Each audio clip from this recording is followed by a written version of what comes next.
जय हिंद दोस्तों। आज से इस वीडियो में जो है हम मध्यकालीन भारत जो है स्टार्ट करने वाले हैं और उसमें हमारा पहला टॉपिक है भारत पर जो है मुस्लिम आक्रमण।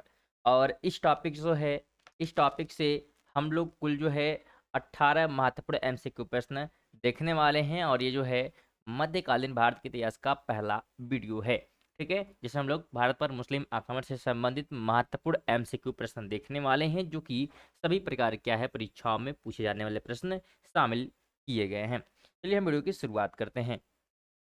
अगर यहाँ पे हम बात करें पहले प्रश्न की, तो पहला प्रश्न है कि पैगंबर हजरत मोहम्मद का जन्म हुआ था, कब हुआ था? आपको जवाब देना है। अगर आपको आंसर पता है तो आप लोग जो है कमेंट बॉक्स में जवाब दे सकते हैं। अगर हम राइट की बात करें तो ऑप्शन नंबर जो है ए यहाँ पे राइट हो जाएगा कि 570 ईस्वी में पैगंबर जो है हजरत मोहम्मद का जन्म हुआ था। ध्यान रखने वाली बातें क्या हैं? तो मक्का जो कि सऊदी अरब में स्थित है, यहीं पर जो है 570 ईस्वी में इस्लाम धर्म के प्रवर्तक पैगंबर हजरत मोहम्मद का जन्म हुआ था। इसी कारण जो है यह स्थान मुस्लिम जो है अनुयायियों का पवित्र जो है तीर्थ स्थल है। और इनकी मृत्यु की बात करते हैं तो 600 जो है 32 जो है ईस्वी में क्या हुई थी? तो इनकी मृत्यु हो गई थी। ये आपको ध्यान रखना है। टू की बात करें हम तो भारत पर जो है सर्वप्रथम मुस्लिम आक्रमणकारी थे, तो पहले कौन थे? तो पहले जो है अरब थे। ऑप्शन नंबर सी जो है राइट हो जाएगा। भारत पर जो है सर्वप्रथम अरबी जो है मुसलमानों का आक्रमण 600 जो है 36 से 37 के ईस्वी में हुआ था। यह जो है आक्रमण खलीफा उमर के समय में बंबई के निकट ठाणे पर हुआ, परंतु यह आक्रमण असफल रहा। भारत पर पहला सफल जो मुस्लिम अरब आक्रमण है वो 700 जो है 12 ईस्वी में है। ठीक है, भारत पर पहला जो सफल मुस्लिम आक्रमण है वो कब है? तो 712 में, जो कि अरबों के द्वारा है। मोहम्मद बिन कासिम द्वारा जो है किया गया था ये आक्रमण। और कासिम के आक्रमण के समय जो है सिंध का शासक कौन था? तो दाहिर था, क्योंकि ये भी प्रश्न पूछा जा सकता है। ठीक है, और सिंध का शासक कौन था? तो दाहिर था। और कासिम ने जो है सिंध पर 712 ईस्वी तथा और मुल्तान पर जो है 713 ईस्वी में क्या किया था? जीत हासिल किया था। फारसी जो है ग्रंथ जशनामा से जो है अरबों द्वारा सिंध विजय की जानकारी मिलती है, तो ये भी आपको ध्यान रखना है। अगर आपसे क्वेश्चन करें कि मोहम्मद बिन कासिम द्वारा सिंध की विजय कब हुई, तो 712 आपको डेट ध्यान रखना है। थ्री की हम बात करें तो भारत में जो है प्रथम मुस्लिम आक्रमणकारी था। ठीक है, यहाँ पे थ्री गलती से टाइप हो गया है।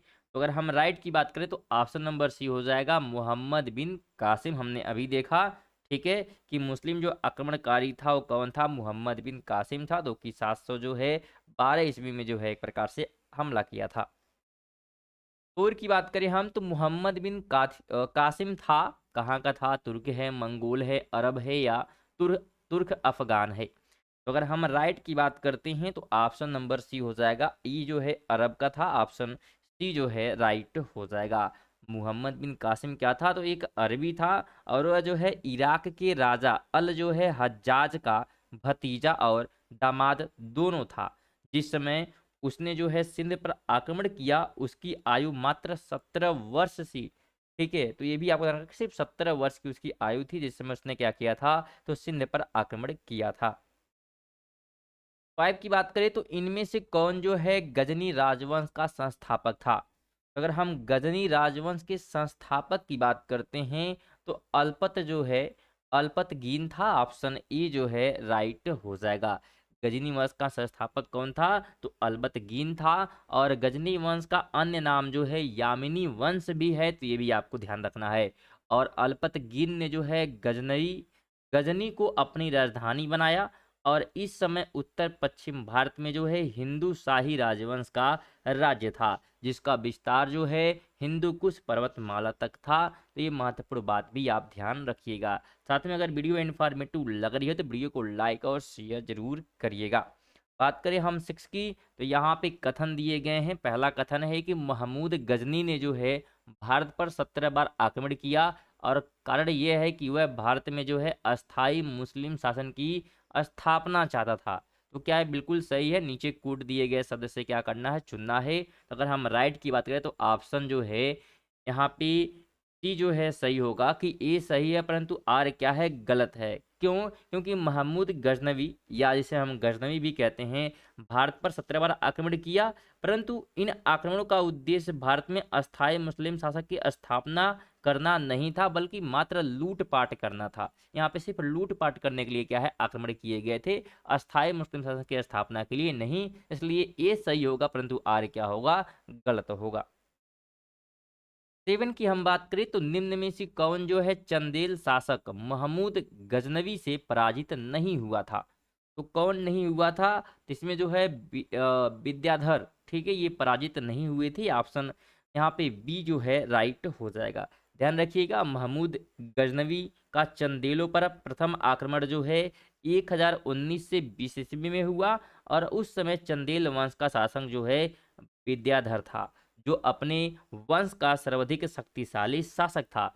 मुस्लिम स्रोतों से पता चलता है कि विद्याधर एवं महमूद के बीच जो है किसी नदी के किनारे भीषण युद्ध हुआ, किंतु इसका कोई परिणाम ना निकला। इस युद्ध में विद्याधर ने राजनीतिक सूझबूझ का परिचय देते हुए युद्ध स्थल उपयुक्त ना होने के कारण रात्रि के जो है अंधकार में अपनी सेना को हटा लिया। महमूद गजनवी भी क्या है, लौट गया, और इस प्रकार जो है विद्याधर जो है, यानी जो विद्याधर है, अकेला ऐसा हिंदू शासक था जिसने मुसलमानों का सफलतापूर्वक जो है प्रतिरोध किया, और मुस्लिम जो है लोगों ने उसे जो है तत्कालीन भारत का सर्वाधिक शक्तिशाली शासक बताया है। 8 की बात करें तो महमूद गजनवी का दरबारी इतिहासकार कौन था? तो अगर हम दरबारी जो है इतिहासकार की यहाँ पे बात करें तो ध्यान रखिएगा, ये प्रश्न ही क्या है, एक प्रकार से यहाँ पे अगर हम प्रश्न की बात करते हैं तो ऑप्शन जो है बी हो जाएगा, उतबी। ठीक है, उतबी जो है एक प्रकार से महमूद गजनवी का दरबारी इतिहासकार था। ध्यान रखना है, महमूद गजनवी का दरबारी इतिहासकारी उतबी था, और उसने जो है किताब उल यामिनी अथवा तारिक ए यामिनी नामक ग्रंथ की रचना की। कौन कौन से? तो किताब उल यामिनी तथा तारिख ये यामिनी का ग्रंथ की रचना किसने की है? तो उतबी ने की है, ये आपको ध्यान रखना है। चलिए आगे बात करें। 9 नंबर है, शाहनामा का लेखक फरिश्ता किसके दरबार से संबंधित है? तो दोस्तों ये प्रश्न जो है गलत एक प्रकार से टाइप किया गया है। आपको हम बता देते हैं कि ये एक्सप्लेन कर देते हैं कि क्वेश्चन क्या है, और सभी इंपॉर्टेंट जो इन्फॉर्मेशन इस क्वेश्चन के बारे में आपको हम दे देते हैं। ये क्वेश्चन रखेगा, एक क्वेश्चन क्या है, गलत है। क्यों गलत है? क्योंकि दिया गया प्रश्न त्रुटिपूर्ण है, क्योंकि शाहनामा का लेखक जो है फरिश्ता ना होकर फिरदौसी है। कौन है? तो शाहनामा का लेखक कौन है? तो फिरदौसी है, और यह जो है महमूद जो है गजनवी के दरबार का प्रसिद्ध विद्वान कवि था। इसे जो है पूर्व के होमर की उपाधि दी जाती है। अति यदि हमें बात करें केवल शाहनामा के लेखक ग्रंथ का, तो प्रश्न जो है इस प्रकार उत्तर बी हो जाएगा। ठीक है, अगर हम शाहनामा की बात करेंगे तो यहाँ पे क्या हो जाएगा, शाहनामा के लेखक प्रश्नगत क्या हो जाएगा, तो महमूद गजनवी। ठीक है, क्योंकि यहाँ पे आपको ध्यान रखने वाली बातें क्या है, जबकि जो फरिश्ता है तो उसके द्वारा जो है तारिख ए फरिश्ता या गुलशन ए इब्राहिम नामक किताब लिखी गई है। तो इसने क्या लिखा है वो भी आपको ध्यान रखना है। इसका पूरा नाम जो है मुहम्मद कासिम हिंदू शाह था, और यह जो है कुछ समय तक अहमदनगर के शासक मुर्तजा निजाम शाह के जो है दरबार में रहा, तथा बाद में जो है बीजापुर चला गया, और इसकी पुस्तक तारिख ए फरिश्ता बीजापुर के शासक इब्राहिम आदिल शाह को समर्पित थी। यानी उसके बारे में क्या है, एक प्रकार से इसने लिखा हुआ है। तो ये आपको क्या है ध्यान रखना है, महत्वपूर्ण जो बातें इसके बारे में। हालांकि क्वेश्चन थोड़ी सी गलती हो गई है टाइप में। चलिए हम 10 की बात करें तो पुराणों का अध्ययन करने वाला प्रथम जो है मुसलमान था। तो प्रथम अगर हम मुसलमान की बात करेंगे तो अलबरूनी है। कौन है? तो अलबरूनी है। ऑप्शन नंबर सी जो है राइट हो जाएगा। पुराणों का अध्ययन करने वाला प्रथम जो है मुसलमान अलबरूनी था, और उसका जन्म जो है 973 में हुआ था। अलबरूनी का जन्म कब हुआ? 973 ईस्वी में हुआ था। वह जो है खीवा यानी कि प्राचीन ख्वारिज्म का रहने वाला था। वह जो है महमूद गजनवी के साथ 11वीं शताब्दी में जो है भारत आया था। अलबरूनी ने मात्र इतिहासकार ही नहीं था, उसके जो है ज्ञान और रुचियों की व्यक्ति जीवन के अन्य क्षेत्रों में शत्रु तक थी, जैसे कि खगोल विज्ञान भी, भूगोल, तर्कशास्त्र, औषधि विज्ञान, गणित तथा धर्म और धर्मशास्त्र। ठीक है, तो ये सभी उससे संबंधित हैं क्योंकि इनके बारे में उसको क्या है, नॉलेज था। अलबरूनी ने जो है अरबी भाषा में तहकीक ए हिंद, जिसे किताब उल हिंद भी कहा जाता है, की रचना की। अगर आपसे क्वेश्चन करे कि मान लेते हैं कि अलबरूनी भारत में आया था तो 11वीं शताब्दी में आया था, अगर क्वेश्चन आपसे करे कि तहकीक ए हिंद किसने लिखा है तो अलबरूनी ने, ये आपको ध्यान रखना है। और वीडियो अच्छी लगे वीडियो को लाइक और शेयर जरूर करिएगा, और चैनल पर अगर नए हैं और डेली जो है इस तरह की वीडियो प्राप्त करना चाहते हैं तो चैनल को जो है सब्सक्राइब करके बेल आइकन को ऑन कर सकते हैं, जिससे कि आपको नोटिफिकेशन मिलते रहे। साथ में जो है डेली जो है करंट अफेयर की वीडियो भी अपलोड की जाती है सुबह 6:30 बजे, तो आप उसको भी क्या है सुबह पढ़ सकते हैं हमारे यूट्यूब चैनल पर AK HD क्लासेस पे। ठीक है, चलिए हम 11 की बात करें तो निम्नलिखित कथनों में से कौन जो है अलबरूनी के संबंध में सही नहीं है। तो राइट यहाँ पे ऑप्शन नंबर ए हो जाएगा कि वह जो है एक धर्मनिरपेक्ष लेखक था। ये बिल्कुल क्या है, सही नहीं है। यहाँ पे बात की जा रही है कि सही नहीं है, तो अलबरूनी एक धर्मनिरपेक्ष लेखक नहीं था, और अन्य सभी जो है इसके बारे में लिखी गई चीज़ें क्या है, सही हैं कि उसका ग्रंथ उस समय के जीवंत भारत से प्रभावित था। और सी है कि वह संस्कृत का विद्वान था, ये भी बिल्कुल ठीक है। और डी है कि वो त्रिकोणमिति का विशेषज्ञ भी था, तो ये भी बिल्कुल ठीक है। बात करें हम 12 की, तो किसने जो है एक तरफ संस्कृत मुद्रा लेख के साथ चांदी के सिक्के निर्गत किए। तो ये जो है किया गया था किसके द्वारा, तो महमूद गजनवी के द्वारा, गजनी के द्वारा। ठीक है, गजनवी के द्वारा जो है किया गया। ऑप्शन बी राइट हो जाएगा। संस्कृत मुद्रा लेख के साथ चांदी के सिक्के महमूद गजनवी ने जारी किए थे। महमूद गजनवी द्वारा जो है जारी चांदी के सिक्कों की दोनों तरफ जो है दो अलग अलग भाषाओं में मुद्रालेख अंकित थे। ऊपरी भाग पर अंकित मुद्रालेख अरबी भाषा में था, तथा दूसरी तरफ जो है अंकित लेख संस्कृत भाषा, जैसे हम देवनागरी लिपि में भी कह सकते हैं, लिखा गया था। 13 की बात करें तो निम्नलिखित में से मध्य एशिया के किस शासक ने 1192 ईस्वी में उत्तर भारत को जीता था। तो ये जो है सिहाबुद्दीन मोहम्मद गौरी ने क्या किया था, एक प्रकार से जीता था। आपको ध्यान रखना है इसके बारे में महत्वपूर्ण बातें जो कि हम बताने जा रहे हैं, ध्यान रखिएगा। मध्य एशिया के शासक सिहाबुद्दीन मोहम्मद गौरी ने जो है 1192 ईस्वी में उत्तर भारत को जीता। और सिहाबुद्दीन मोहम्मद गौरी का जो प्रथम आक्रमण था 1175 ईस्वी में, 1175 ईस्वी में कहाँ पे था, तो मुल्तान पर हुआ। और 1205 ईस्वी तक वह जो है साम्राज्य विस्तार अथवा पूर्व विजित राज्य की रक्षा के लिए भारत पर चढ़ाई करता रहा। उसकी उसने जो है 1175 से 76 ईस्वी में मुल्तान और एक प्रकार से कच्छ पर भी क्या किया, आक्रमण किया। और 1178 ईस्वी में गुजरात पर आक्रमण किया। और 1191 ईस्वी में पृथ्वीराज चौहान के साथ तराइन की लड़ाई लड़ी। ठीक है, तो अगर तराइन की हम बात करें तो 1191 में लड़ी गई थी, तराइन की जो है लड़ाई लड़ी गई थी पृथ्वीराज चौहान और साथ में गौरी के बीच, ये भी आपको ध्यान रखना है। और यहाँ पे जो है इस युद्ध में जो है मोहम्मद गौरी की एक प्रकार से पराजय हुई। तथापि तराइन के दूसरे युद्ध में अगर बात करेंगे जो कि 1192 में हुई थी, तराइन की अगर हम बात करेंगे सेकेंड युद्ध की, तो 1192 ईस्वी में पृथ्वीराज यहाँ पे जो है हार जाते हैं। और उसी के साथ जो है भारत में एक जो है केंद्रीय मुस्लिम राजनीतिक व्यवस्था स्थापित हुई, जो बाद तक जो है कायम रही। अगर आपसे क्वेश्चन ये भी करे कि युद्ध जिसमें भारत में जो है मुस्लिम शक्ति की स्थापना हुई, तो तराइन का द्वितीय युद्ध जो कि 1192 ईस्वी में हुआ था, आपको ध्यान रखना है।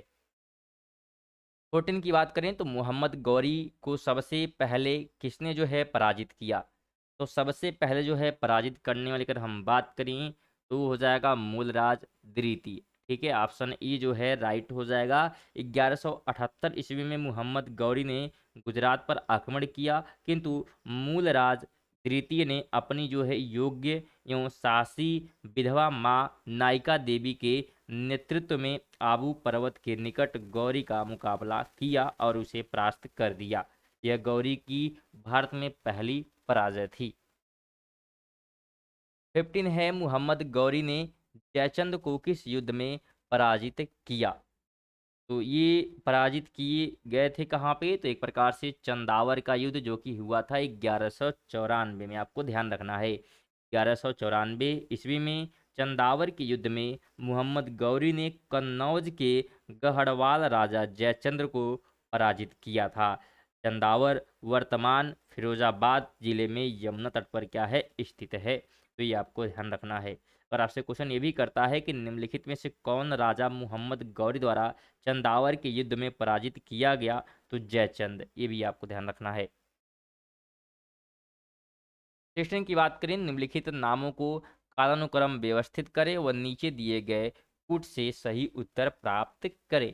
यहाँ पे कालानुक्रम करना है, यानी शासनकाल के हिसाब से यहाँ पे, ठीक है। तो अगर हम यहाँ पे देखें तो यहाँ पे ऑप्शन नंबर बी जो है राइट हो जाएगा कि पहले जो है हमारा तैमूर, उसके बाद जो है चंगेज खां, और उसके बाद जो है महमूद गजनवी, और फिर जो है मोहम्मद गौरी। आइए हम यहाँ पे इनकी ईस्वी की बात कर लेते हैं। तो सन जो है 999 से 1027 ईस्वी के बीच जो है महमूद गजनवी ने भारत पर 17 बार जो है आक्रमण किया। उसके बाद बात करें हम, तो फिर उसके बाद जो है शिहाबुद्दीन मोहम्मद गौरी का प्रथम आक्रमण जो है 1175 ईस्वी में हुआ, और सन 1205 ईस्वी तक वह एक प्रकार से जो है तक, और वह जो है बराबर जो है साम्राज्य विस्तार अथवा पूर्ण जो है विभाजित राज्य की रक्षा के लिए भारत पर चढ़ाई करता रहा। उसके बाद जो है चंगेज खान ने आक्रमण का भय तक उत्पन्न हुआ, और जब वह 1221 ईस्वी में ख्वारिज्म शाह की मृत्यु के बाद उसका पुत्र और उत्तराधिकारी जलालुद्दीन मंगरबनी दिल्ली सल्तनत की ओर भागा, तो सुल्तान नासिरुद्दीन के शासनकाल में मध्य एशिया के मंगोल सेनानायक तैमूर ने जो है 1398 ईस्वी में भारत पर आक्रमण किया। ठीक है, तो अलग अलग जो है यहाँ पे शासक और उन्होंने भारत पर आक्रमण कब किया है, हमने पूरा जो है एक प्रकार से डेट भी यहाँ पे पढ़ लिया। चलिए 17 की यहाँ पे हम बात करें तो मोहम्मद गौरी के किस दास ने जो है बंगाल एवं बिहार पर विजय प्राप्त की थी, तो उसका जो गुलाम था उसका नाम जो है बख्तियार खिलजी था। ऑप्शन सी जो है राइट हो जाएगा। मोहम्मद गौरी एक जो है साधारण दास इख्तियारुद्दीन मोहम्मद बिन बख्तियार खिलजी ने जो है 1193 से 1202 ईस्वी के मध्य बिहार की विजय की तथा नालंदा एवं विक्रमशिला बिहार को तहस नहस कर राजधानी उदंतपुर पर कब्जा कर लिया। उसने जो है 1198 से 1203 ईस्वी के मध्य में जो है बंगाल पर आक्रमण किया, और उस समय वहाँ का शासक जो है लक्ष्मण सेन था, वह बिना युद्ध किए ही भाग निकला। और यहाँ पे जो है इख्तियारुद्दीन ने जो है लखनऊती को अपनी जो है राजधानी बना लिया। तो ध्यान रखना ये बख्तियार खिलजी के बारे में महत्वपूर्ण बातें। 18 की बात करें तो यहाँ पे जो है कथन और कारण दिए गए हैं। तो पहला कथन है कि भारत पर तुर्की आक्रमण सफल हुआ। ठीक है, यहाँ पे पहला जो हमारा दिया हुआ है कि भारत पर तुर्की आक्रमण सफल हुआ, और कारण यह है कि उत्तर भारत में राजनीतिक एकता नहीं थी। तो अगर यहाँ पे हम राइट प्रयास करें, राइट क्या होगा, क्योंकि हमको राइट यहाँ पे चुनना है, तो ऑप्शन ई हो जाएगा कि ए तथा आर दोनों सही हैं, तथा कारण आर जो है ए की जो है सही व्याख्या कर रहा है कि अगर युद्ध यहाँ पे भारत पर तुर्की आक्रमण सफल हुआ तो क्यों हुआ, क्योंकि यहाँ पे क्या है, राजनीतिक एकता बिल्कुल नहीं थी। ठीक है, तो दोस्तों ये थे हमारे जो है 18 जो है महत्वपूर्ण प्रश्न जो कि भारत पर मुस्लिम आक्रमण से जो है संबंधित थी।